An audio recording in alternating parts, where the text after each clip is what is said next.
केरल के जंगल में राजू कबूतर अपनी पत्नी टुनटुनी चिड़िया के साथ रहा करता था। उनकी एक बेटी भी थी जिसका नाम था रानी चिड़िया। राजू कबूतर के खेत में बहुत सारे लंबे लंबे तार गोले के पेड़ थे जहाँ से वह तार गोला तोड़ा करता था और उन्हें सेठ कड़कनाथ कौवे की मंडी में बेचा करता था।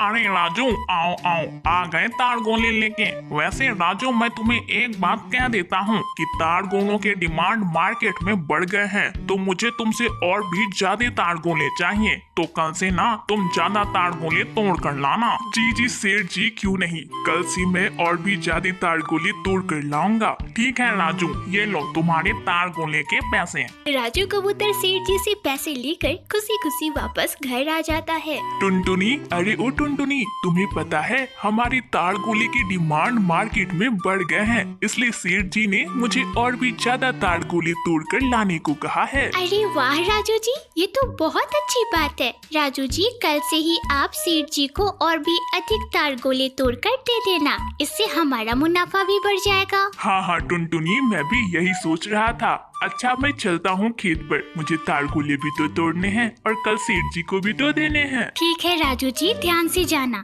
राजू कबूतर तार गोले तोड़ने के लिए अपने खेत की ओर चला जाता है। जब वह खेत पहुंचकर तार गोले तोड़ रहा होता है, तभी अचानक से एक तार गोला पेड़ से टूटकर उसके ऊपर गिर जाता है, जिससे उसे काफी चोटें आती है। खासकर उसके पंखों में बहुत अधिक चोटें आती हैं। यह सब एक पेड़ पर बैठा तोता देख रहा होता है। वह जल्दी से राजू कबूतर के पास जाता है और किसी तरह उसे उठाकर उसके घर लेकर आता है।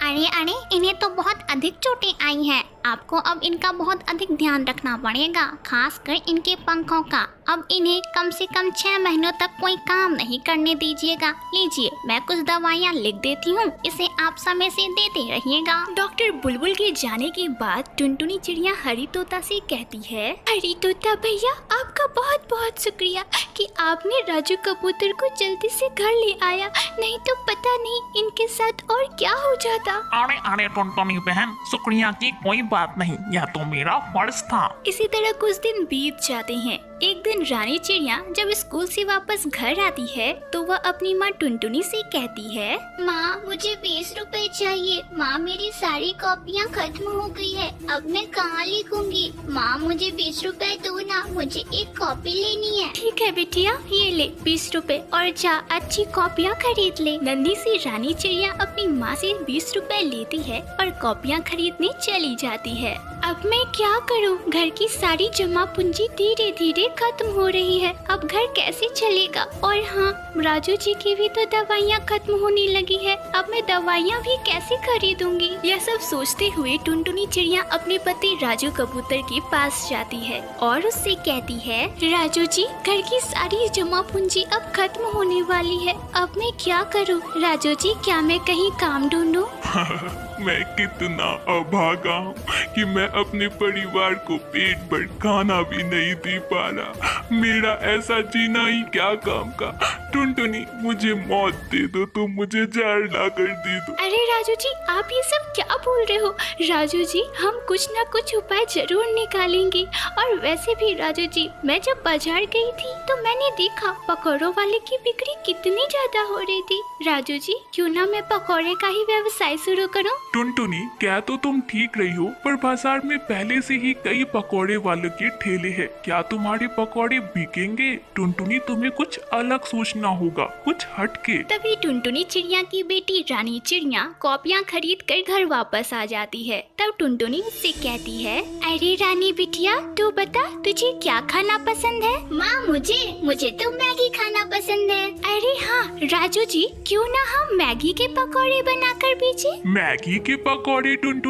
टुनटुनी, क्या मैगी के भी पकौड़े बनते हैं? अरे हाँ हाँ राजू जी, मैगी के पकौड़े तो बहुत ही कुरकुरे और स्वादिष्ट बनते हैं। ठीक है टुनटुनी, अगर तुम्हारी यही इच्छा है तो तुम मैगी के पकौड़े का ही व्यवसाय शुरू कर दो। फिर क्या था, अगले ही दिन टुनटुनी चिड़िया ने बाजार में मैगी के पकौड़े का ठेला लगा दिया। एक अलग किस्म की पकौड़े को देखकर जंगल के सभी पक्षी टुनटुनी चिड़िया के ठेले पर आने लगे और उससे मैगी के पकौड़े खाने लगे। अरे वाह वाह वाह टुनटुनी आंटी, आपके मैगी के पकौड़े तो बहुत स्वादिष्ट हैं। वाह वाह वाह, आंटी मुझे एक और प्लेट दो। अरे टुनटुनी, सच में तुम्हारे मैगी के पकौड़े तो लाजवाब हैं। बिटिया, मुझे 2 प्लेट मैगी के पकौड़े पार्सल कर दे। घर के लिए लेकर जाऊंगी और बहू बेटी को भी खिलाऊंगी। हाँ हाँ बबली काकी, क्यों नहीं, बस अभी पैक कर देती हूँ। अब टुनटुनी चिड़िया का मैगी पकौड़ा स्टॉल चल पड़ा था। दिनों दिन उसके ग्राहक बढ़ते जा रहे थे। इसी तरह कुछ दिन बीत जाते हैं। अब राजू कबूतर की हालत में भी सुधार हो गई थी, तो वह टुनटुनी चिड़िया का उसकी ठेले पर ही मदद किया करता था। टुनटुनी, तुम्हारे मैगी पकौड़े ने तो हमारी जिंदगी बदल दी। अगर तुमने यह मैगी पकौड़े के बारे में नहीं सोचा होता तो आज मैं यहाँ नहीं होता। हाँ बंटी जी, यह तो आपने बिल्कुल सही कहा। खैर जो भी हुआ भगवान की ही मर्जी थी। अब दोनों पति पत्नी मिलकर मैगी पकौड़ा बेचा करते, जिससे उनकी आमदनी बढ़ने लगती है। अब वे दोनों खुशी खुशी अपनी बच्ची के साथ रहने लगते हैं।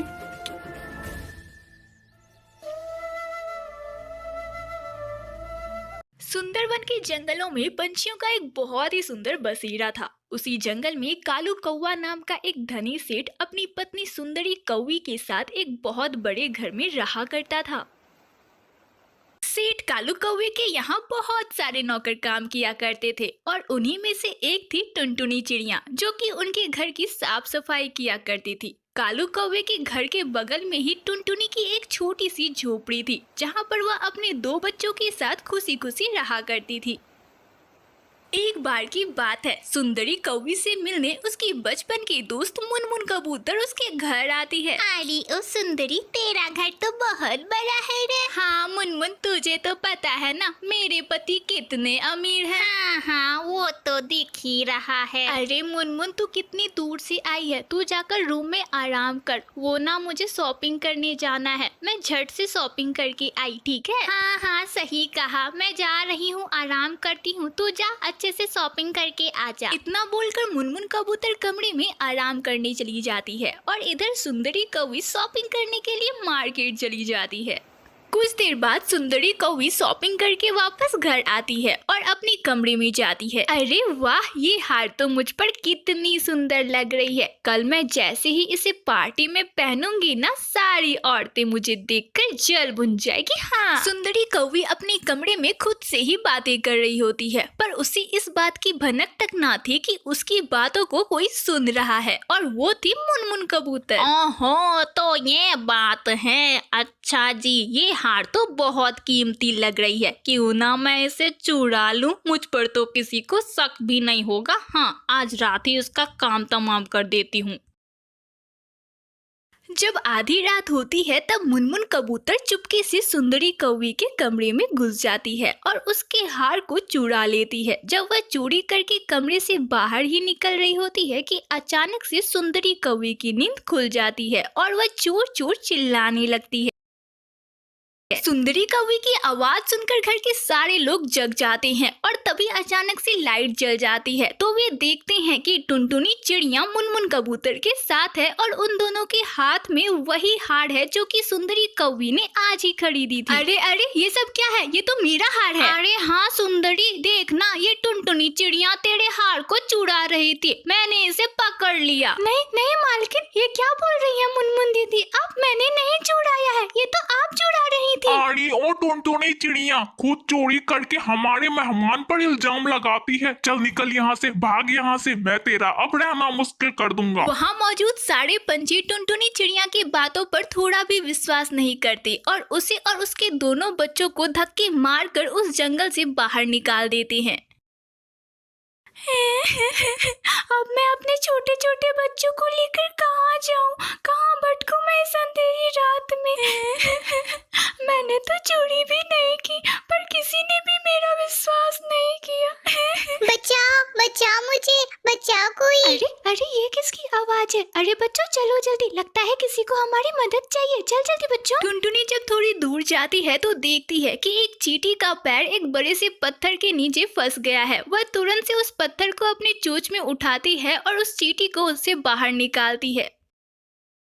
तुम्हारा बहुत बहुत शुक्रिया बहन, तुमने आज मेरी जान बचाई। मैं तुम्हारा यह एहसान कभी नहीं भूलूंगी। अरे इसमें शुक्रिया कैसी, यह तो मेरा फर्ज था। अब तुम आजाद हो, तुम जा सकती हो। तभी अचानक से चींटी से एक तेज प्रकाश निकलती है और उससे एक आवाज आती है, टुनटुनी तुम एक बहुत ही नेक दिल और दयालु पंछी हो। तुम्हारी नेक दिली से मैं बहुत खुश हुई और तुम्हें यह मिट्टी का घर दे रही हूँ। यह एक जादुई मिट्टी का घर है बेटी, तुम इससे जो भी मांगोगी वह तुम्हें प्राप्त हो जाएगा। अब तुम अपने छोटे बच्चों के साथ इसमें खुशी खुशी रह सकती हो। इतना बोलकर वह तेज प्रकाश अचानक से गायब हो जाती है। अब टुनटुनी अपने छोटे छोटे बच्चों के साथ उसी जादुई मिट्टी के घर में रहने लग जाती है।